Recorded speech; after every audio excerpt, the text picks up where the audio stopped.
E então, querido universitário do CONUC, o congresso está chegando ao fim e hoje, no último evento, é para falar do mundo acadêmico e a grande missão era tentar apresentar essa interação entre o aluno e o professor no ambiente acadêmico.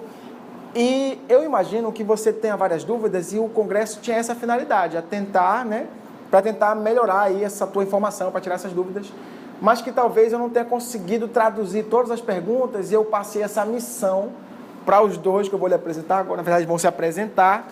Por favor, missão de vocês é simples, ó, traduzir todas as dúvidas da galera que está lá na câmera do outro lado lá. Só essa, simples, só, todas. Pronto, pergunta, tudo. Meu nome é João Vitor, sou aluno do Centro Universitário do Norte, curso de Administração. Olá pessoal, meu nome é Alisson Conde, sou aluno da Universidade do Estado do Amazonas, sou acadêmico de contabilidade. E já aproveitando o gancho... Já começou, velho. Professor. Toma, meu irmão.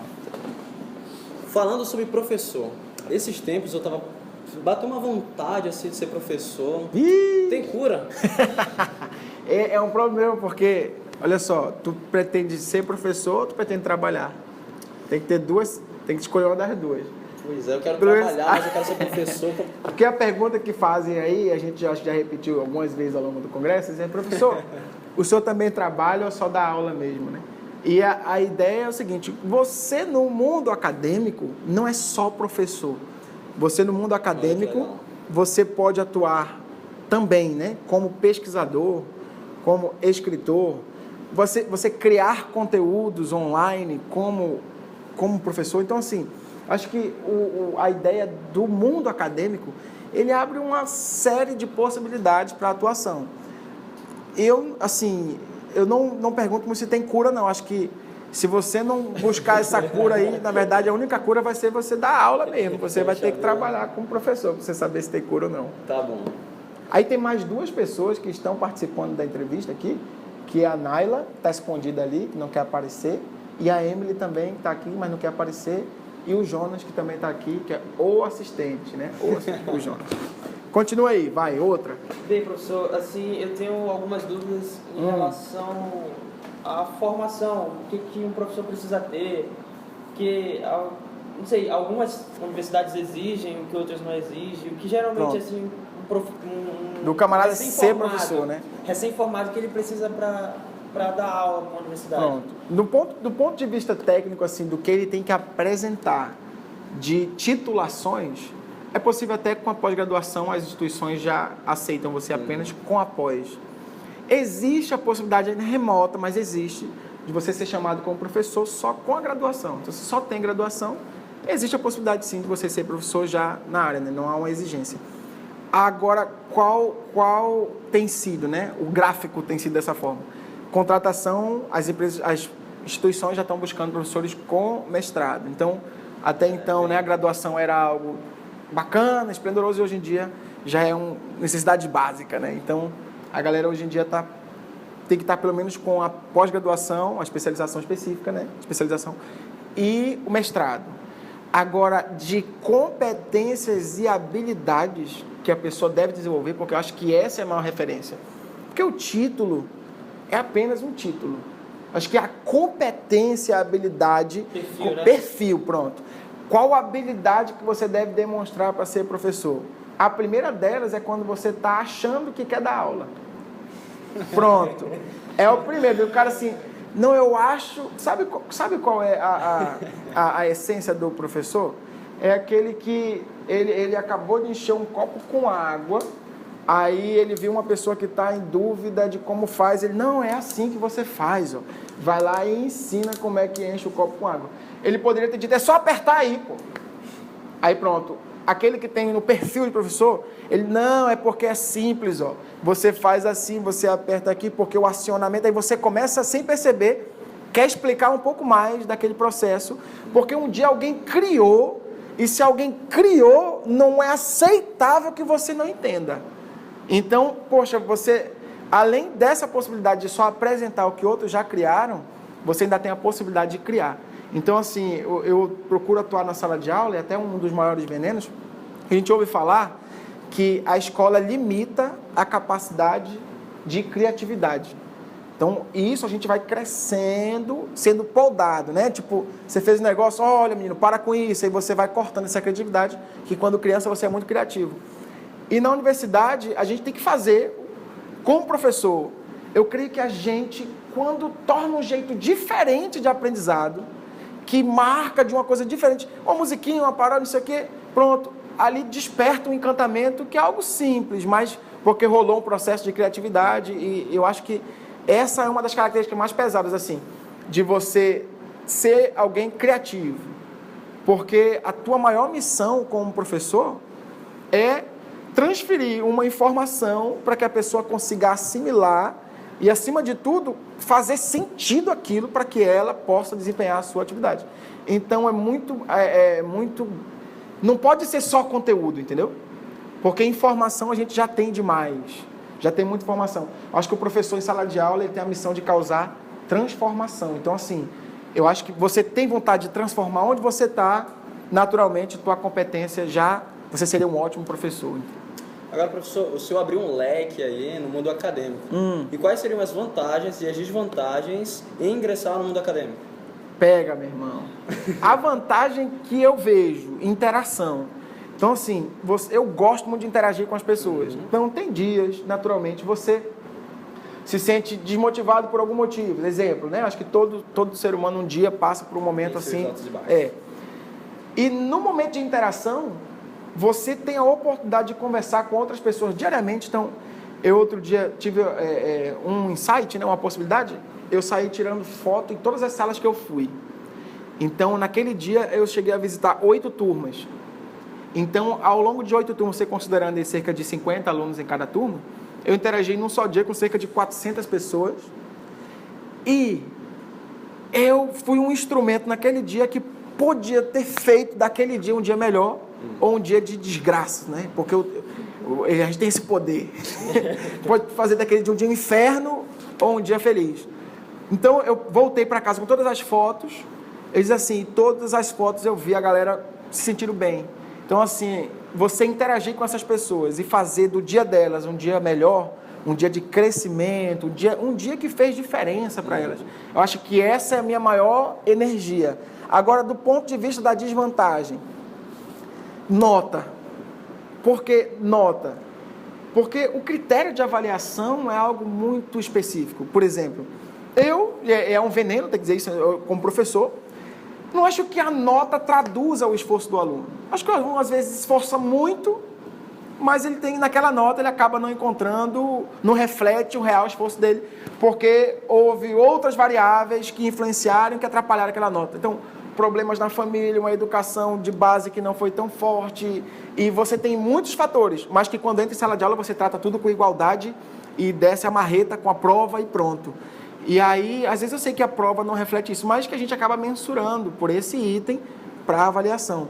Mas eu, apesar de aplicar provas, eu tento procurar para que as provas sejam, não é que elas sejam fáceis, mas que elas sejam apenas mais um critério de avaliação, não seja um único critério de avaliação, né, ele é apenas mais um critério, mas que é difícil você avaliar de uma única forma 50 pessoas que são distintas entre elas. Então, alguém que tira 5 numa prova, eu não creio que na prova, em sala de aula, tá? A gente está falando se for seleção de concurso público, aí o camarada houve um preparo maior ou não, mas eu não acho que a prova diga a competência daquela pessoa. Um é melhor ou pior que o outro. Não, aquele fez uma prova melhor ou pior que o outro, mas que uma pessoa não se sai, ela não é melhor que outra só por conta da prova, que ela é só uma variável. Né? Então, eu acho que esse processo que não é legal para mim, de um aluno que me procura só por nota. Um aluno que me procura porque a preocupação dele é a nota. Um aluno que faltou a aula, mas quer saber por conta da nota. Então, isso desmotiva, porque dizer, o que eu perdi de conteúdo? O que eu perdi da aula daquele dia que podia ter feito diferença na minha vida? Não, mas ele está preocupado. Mas teve alguma coisa de trabalho? Então, eu já recebi mensagens assim, ó, professor, vai ter alguma coisa importante hoje? Sim, minha aula... Pronto, isso não é importante para você, porque para mim não é isso que eu quis dizer. Se vai ter trabalho. Então pronto, a professora está preocupada só com o trabalho. Então eu acho que se você chega na sala querendo aprender, o professor é maior alegria, porque ele quer ensinar, então casa os dois aí.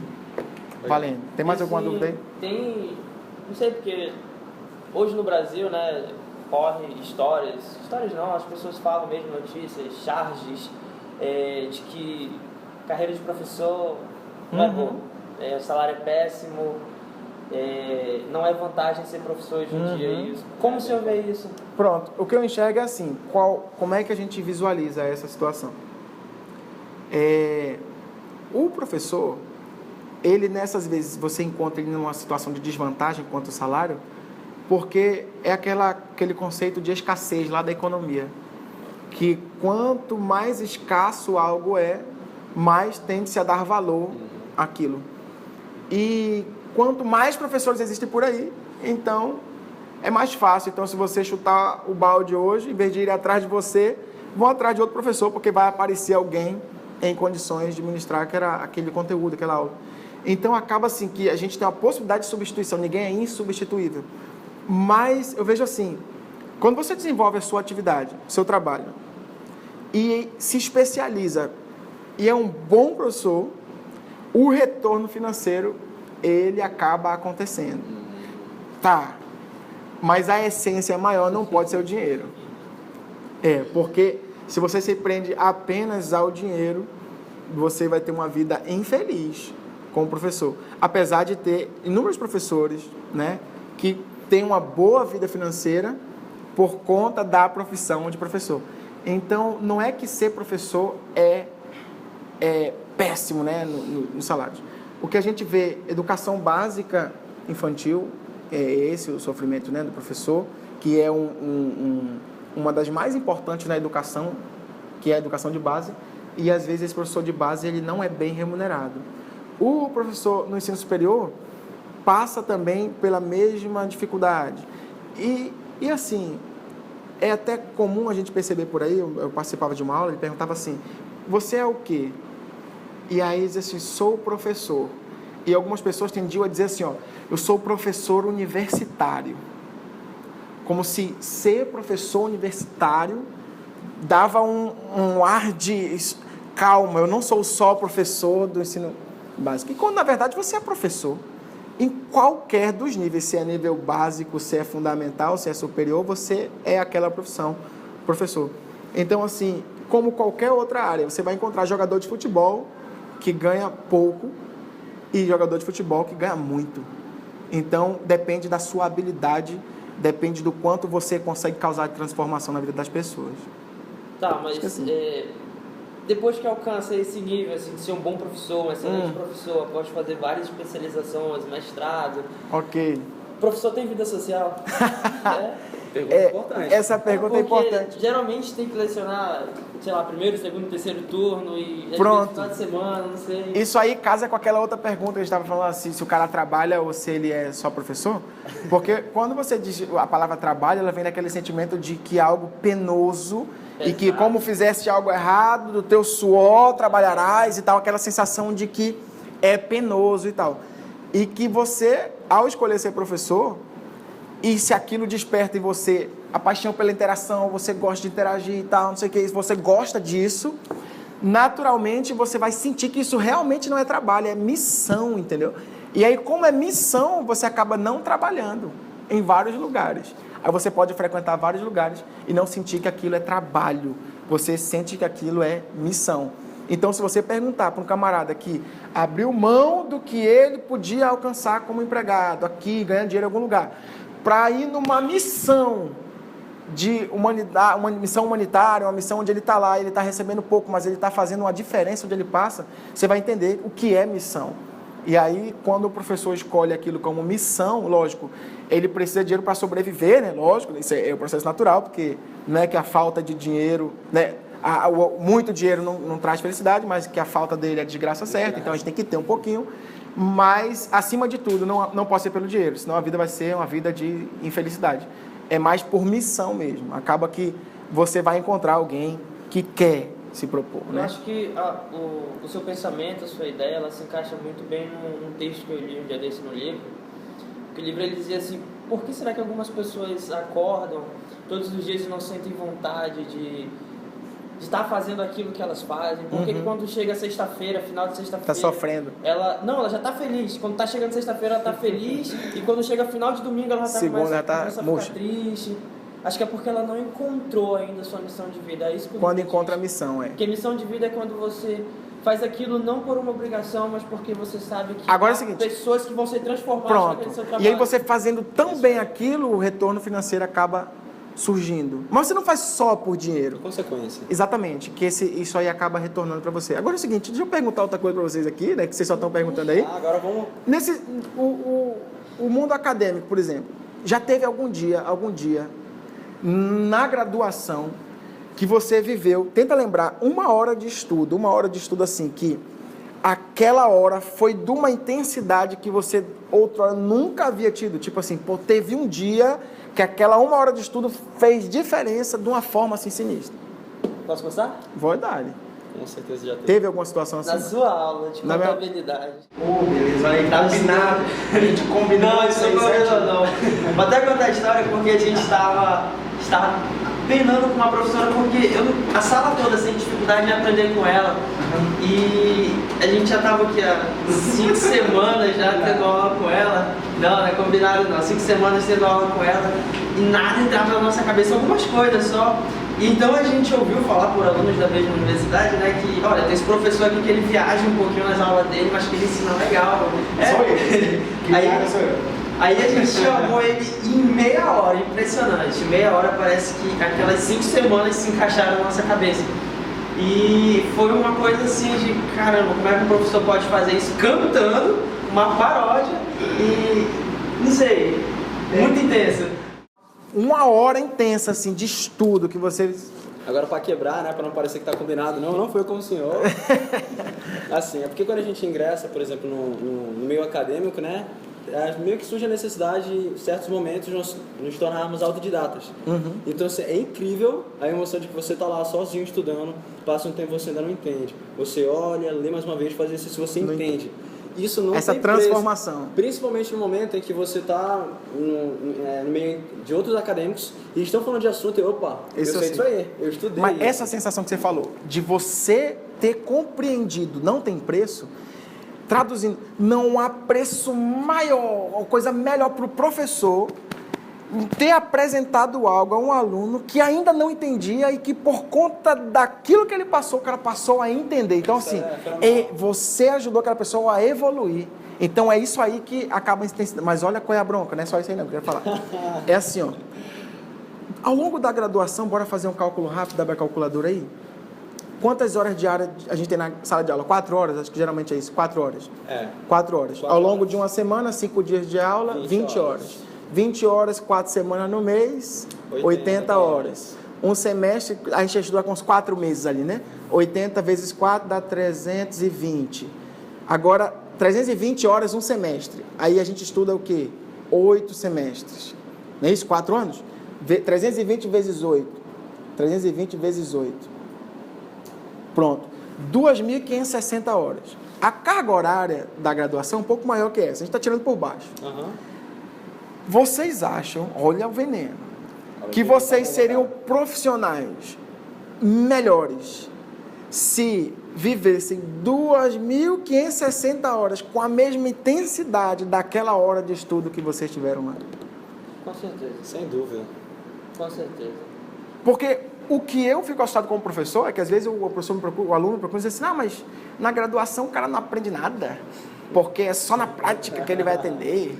Você não pode ser isso. Né? Na graduação a gente ensina ali a tática do jogo e tal, né? Para você ir lá para a prática e tal. Mas a gente percebe que às vezes uma hora de estudo na graduação, o cara vem lá, ele fica 3, quase 4 horas na sala de aula e das 4 horas ele só aproveitou mesmo uma hora no máximo. E isso é um veneno. Então assim, já é uma dica. Você vai frequentar a sala de aula, a ideia é que você, se você lembra de um dia que você estudou assim, que fez sentido a tua vida aquela hora, agora tenta multiplicar por toda a carga horária da graduação. Você seria um monstro, meu irmão. Você seria um profissional excelente, porque você aproveitou muito bem aquele tempo. Então, é mais do que quantidade. É a gente entender que ao longo desses 4 anos, a gente às vezes tem um ou outro vacilo aí. Então. Agora, professor, Já meu voltou. amigo aqui estava falando, vamos desvirar essa mesa aqui. Eu tenho uma dúvida com o que meu amigo falou aqui. Há muitos professores hoje em dia. Muitos. E cada professor tem sua didática, tem sua forma de ministrar a aula. Só que tem outros que não conseguem muitas vezes atingir esse objetivo de ensinar. Mesmo sendo professores. E essa dificuldade na didática. Isso significa que eles não nasceram para ser professores? Pô, cara, gostei da tua pergunta. Show de bola. Olha só, eu já ouvi no universo de professores, olha o comentário entre professores, os alunos de hoje já não são mais como os alunos de antigamente. Eu já ouvi essa. Já ouviu essa frase aí também? Diz que o aluno já não é mais o mesmo. E aí, eu, orientado por professor Mário Sérgio Cortella, é o nome do professor que para mim eu tenho uma grande referência, né, com esse professor, o Clóvis de Barros Filho, que é outro também que eu acompanho muito trabalho, ele dizia assim, essa é uma resposta, é uma pergunta assim, é uma afirmação lógica já, né? Porque é lógico que os alunos já não são mais o mesmo, né? Com toda a atualização, imagine que você dê aula, eu, né, na sala de aula, estou dando aula para um público, desse público tem 10 anos de idade. Vamos fazer 18 anos, que é o pessoal que eu encontro hoje. 18 anos de idade. Aí daqui a 2 anos eu estou pegando o público com a mesma idade, com 18 anos de idade. Daqui a 10 anos eu ainda estou dando aula para o público de 18 anos de idade. Houve uma evolução, essa galera hoje está diferente, e seria um absurdo eu tentar conquistar essa mesma galera com a mesma aula que eu dava há 10 anos atrás. Então, eu preciso mudar o meu estilo de aula para eu cativar, conquistar aquele aluno e trazer ele para perto. Então, assim, é como se nós tivéssemos, e aí já é o bizu do Murilo Gun, que é outro camarada, que tu tá numa esteira, essa esteira vem numa velocidade contrária, você está correndo contra a esteira, e para você não cair da esteira, você precisa acompanhar a velocidade mudando na velocidade. Então, o mundo muda numa velocidade muito mais rápida que a nossa velocidade de atualização. Aí o que acontece, como você falou aí, que alguns professores não se atualizam, não é nem não se atualizar quanto a conteúdo, porque às vezes ele tem muito conteúdo, mas em tentar ser melhor na didática, acho que criando uma didática melhor, acho que essa diferença aí impacta muito a vida das pessoas. E se hoje o senhor é professor, né? Mas vamos voltar um pouco no tempo? Se antigamente, numa época remota, se o senhor pudesse trocar de curso, se o senhor escolhesse não ser professor, alta profissão. o que o senhor faria? Pronto, eu posso explicar aí em 2 minutos no máximo. Maravilha. Se eu não fosse professor, eu vou te explicar primeiro quando eu tinha 13 anos. 13 anos, eu queria ser músico. Aí, eu queria tocar violino.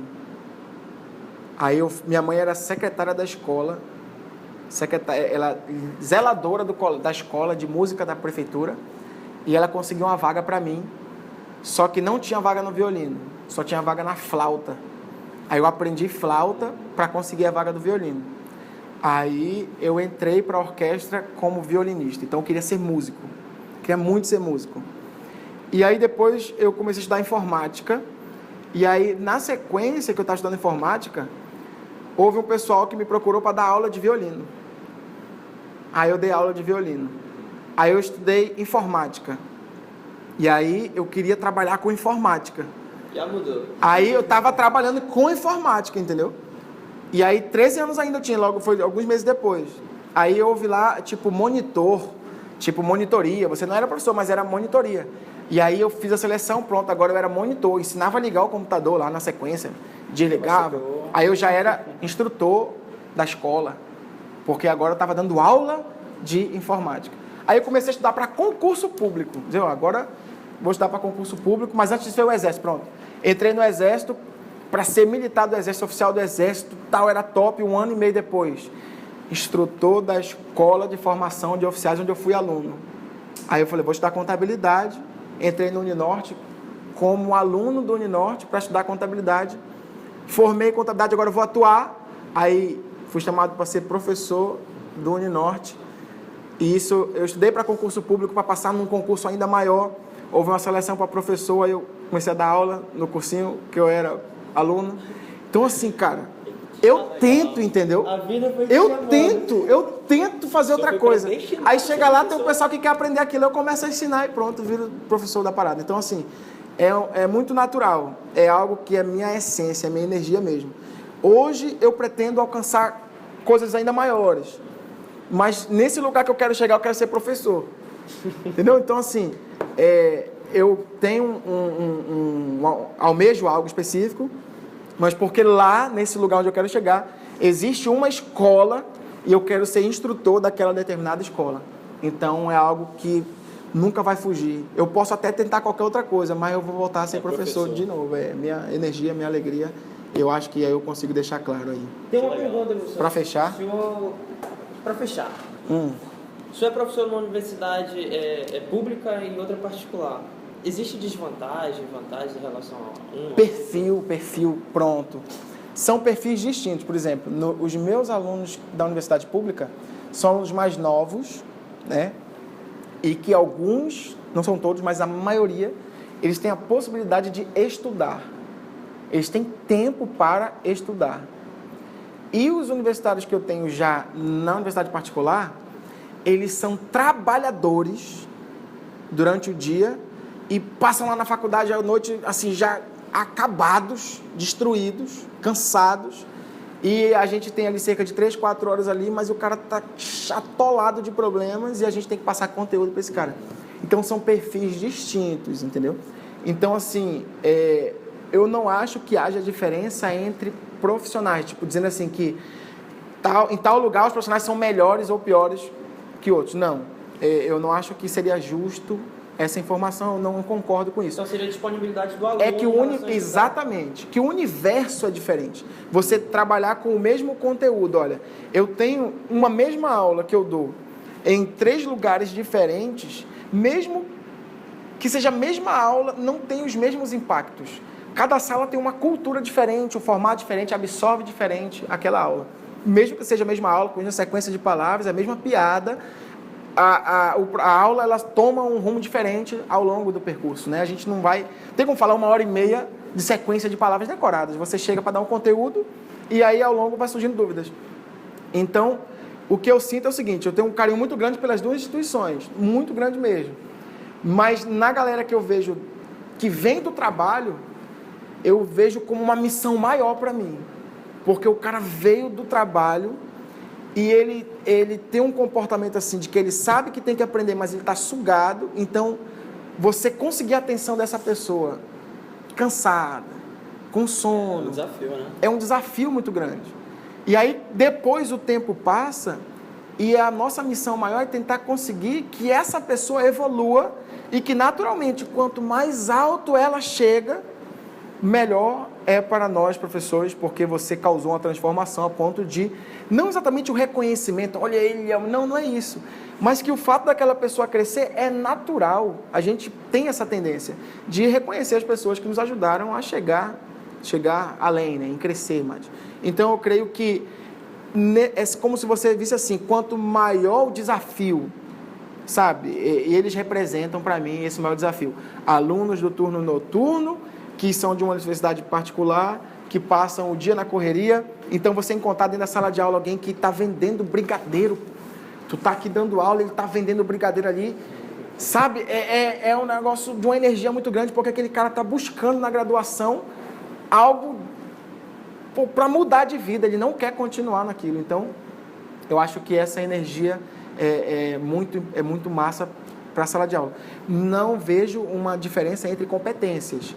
A diferença que eu vejo é que é mais desafiador para esse profissional que trabalha o dia inteiro e ainda tem que estudar à noite. Então, assim, o que eu sinto que é mais válido nesse instante, quanto à dificuldade, é pelo seguinte. Tem uma frase que diz o seguinte, que uma oposição fraca, às vezes, enfraquece um governo. E de que o fato de você ter uma grande dificuldade faz com que aquela vitória seja mais saborosa.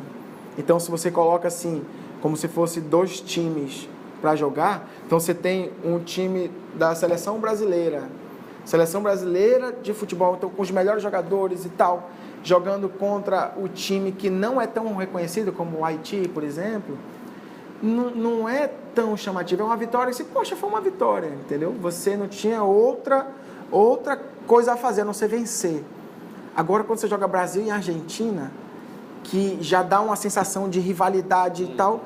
Aquele clássico já traz... Quando você vence, você venceu uma dificuldade, um clássico, então você tem uma alegria maior.